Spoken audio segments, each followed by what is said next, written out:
أعوذ بالله من الشيطان الرجيم بسم الله الرحمن الرحيم ما كان الله ليذر المؤمنين على ما أنتم عليه حتى يميز الخبيث من الطيب وما كان الله ليطلعكم على الغيب ولكن الله يجتبي من رسله من يشاء فآمنوا بالله ورسله.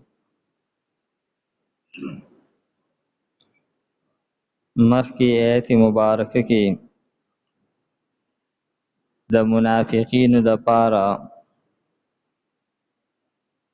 د آخرت د عذاب تذکره وکړله. دې آیت مبارکه کې د منافقینو د پاره د دنیاوی عذاب چې هغه شرمندگی ده د دوی د منافقت په ښکاره کېدلو سره، چې کله د دوی منافقت ښکاره شي نو دوی هغه د مؤمنانو په منځ کې شرمنده شي. او یو ربط دا بیان کړلی شوی دی چې مخکې آیتونو کې چې څنګه هغه د احد په غزوه احد کې چې کوم هغه د مصائب و مصیبتونه حکمتونه بیان شول، نو دې آیت کې هم د هغې یو حکمت ذکر کوي. نو فرمایي ما کان الله، نه دی الله تعالی لیذر المؤمنین چې پرېږدي مؤمنان علامه په هغه حالت کې انتم علی چې تاسو په هغې باندې یئ. یعنې یو کس ووي چې ما ایمان راوړلو نو صرف په دې خبره به دی خلاص شي، داسې نه ده، بلکې الله تعالی بیا دې خامخا ازمایښونه په ده باندې راځي. دا صرف په کلمې ویلو باندې یو سړی ځان نشي خلاصولی. فرمایي چې یو حکمت دا شولو چې الله تعالی د مؤمنانو چې چا د ایمان دعوه کړې ده نو دغه دعوه ګوري چې دی په دې خپله دعوه کې هغه مخلص دی او که نه دی. نو الله تعالی ته خو د هغې پته ده، البته خلکو ته یې ښکاره کوي چې مخلصین څوک دي.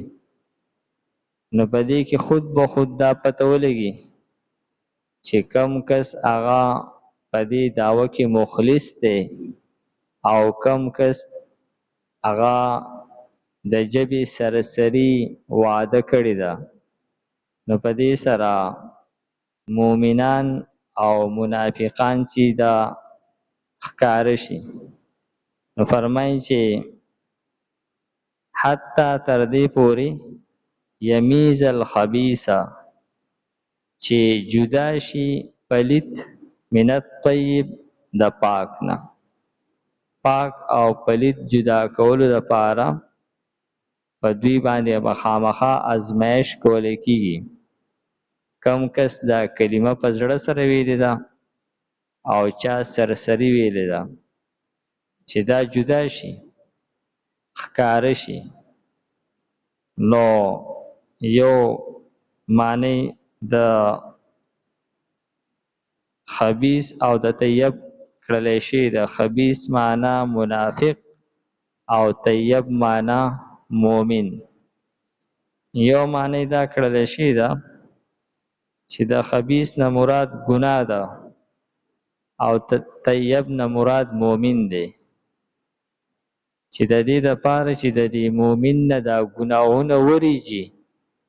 نو د تمیز نه به مراد ریجېدل شي. چې کله په مؤمن باندې څه تکلیف راځي نو په دې سره د مؤمنانو نه ګناهونه ریږي، تر دې پورې چې یو مؤمن په لار روان او دی تندک وخوري، د ده ګوته وټکېږي، په دې باندې هم مؤمن ته ثواب میلاویږي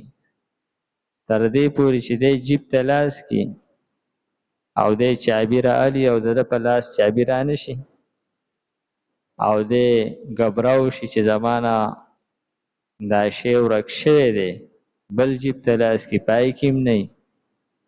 او بیا وروسته په لاس راشي نو دا یو معمولي غونته کې پریشانی وه چې ده ته عارضي طور باندې راله په دې باندې هم مؤمن ته ثواب میلاویږي نو چې په دومره وړوکې خبره باندې تندک خوړلو باندې په د پیزار په تسمع شلیدلو باندې او دغه شانتي یو عارضي طور باندې وړوکې پریشانی راتللو سره مؤمن ته ثواب میلاویږي نو په غټو غټو پریشانو باندې په غټو مصیبتونو ورته الله تعالی ډیر زیات ثواب ورکوي چې کله دی د خولې نه ردې بدې ونه وباسي فرمایي چې د دې لپاره چې وریږي ګناهونه د ده نه یا منافق او مؤمن چې دي دا جدا شي وما كان الله ليطلعكم على الغيب دلته کې یو شبهه ذهن کې راځي چیرې الله تعالی د مصیبتونو په ځای باندې د مصیبتونو د وجې نه د منافق او د مؤمن هغه ښکاره کوي جو الله تعالی دی وایي په خپله باندې چې باید دغه کسان منافقین دي او دا باقی کسان چې دا مؤمنین دي نو الله تعالی فرمای چې که الله تعالی چاته هغه یو خبره کوي د دې دپاره به هر چاته وحي کولی کېږي او وحي چې دا خو صرف پیغمبرانو ته کولی کېږي او په وحي سره نبی کریم صلی الله علیه وسلم ته منافقین ښوولی شي او فرمایي چې دا خو د الله تعالی هغه سنت مبارکه نه دی چې ټول خلک پیغمبران کې او هر چاته دی وحي کېږي داسې خو د الله تعالی طریقې کار نه دی نو فرمایي وما كان الله او نه دی الله تعالی ليطلعكم على الغيب چې خبر درکړي تاسو ته په غیب باندې او په غیب باندې خبر ورکول لپاره خو د وحي ذریعه به هغه استعمالیږي نو هر چاته به بیا وحي کول پکاري او چاته وحي کېدل هغه ته نبوت او پیغمبري میلاویدل دي ولكن الله یجتبی من رسله من یشاء لیکن الله تعالی خو د خپل پیغام د پاره د وحي د پاره د نبوت او پیغمبري د پاره خوښي څوک چې هغه وغواړي د خپل رسولانو نه فآمنوا بالله نو تاسو ایمان راوړئ په الله باندې ورسوله او د الله په رسولانو باندې ګویا چې مخکې د شبهاتو چې کم په ذهن کې راتلل د هغې جوابونه وشول نو کله چې د شبهاتو جوابونه وشي نو خبره واضح او صفا شوله نو چې کم شبهات ستاسو په ذهن کې راتلل په مونږ مصیبت ولې راغی زموږ سره خو پیغمبرو مونږ باندې ولې چې نو هغه دومره سخت حالات رالل مونږ خو په حق وو نو د هغې جوابونه وشول نو چې جوابونه وشول نو د هغې نتیجه دا شوه چې تاسو په الله باندې او د الله په پیغمبرانو باندې ایمان راوړئ وان تؤمنو وز دغه ایمان پیدا بیانې که چېرې تاسو ایمان راوړئ وتتقو لیکن یوازې ایمان بیا د دنیا او د آخرت د فلاح دپاره کافي نه دی بلکې د ایمان سره سره تاسو پرهیزګاري وکئ فلکم اجر عظیم، نو بیا ستاسو دپاره ډیر لوی اجر دی.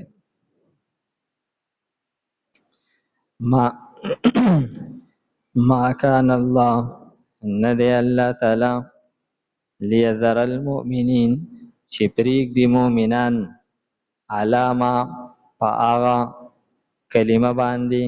په هغه حالت باندې انتم چې تاسو علیه په هغې باندې حتی تر دې پورې یمیز الخبیث چې جدا کی پلیت لرا من الطیب د پاک نه. وما کان الله، او نه دی الله تعالی لیطلعکم علی الغیب چې خبر درکړي تاسو ته په غیب باندې، ولکن الله، لیکن الله تعالی چې دی یجتبی غوره کوي من رسله د خپلو رسولانو نه من هغه څوک یشا چې وغواړي. فآمنوا بالله، نو ایمان راوړئ په الله باندې، ورسله او دغه په رسولانو باندې. وان تؤمنوا، کچېرې تاسو ایمان راوړئ، وتتقوا او پرهیزګاري اختیار کړئ، فلکم اجر عظیم، نو ستاسو دپاره لوی اجر دی.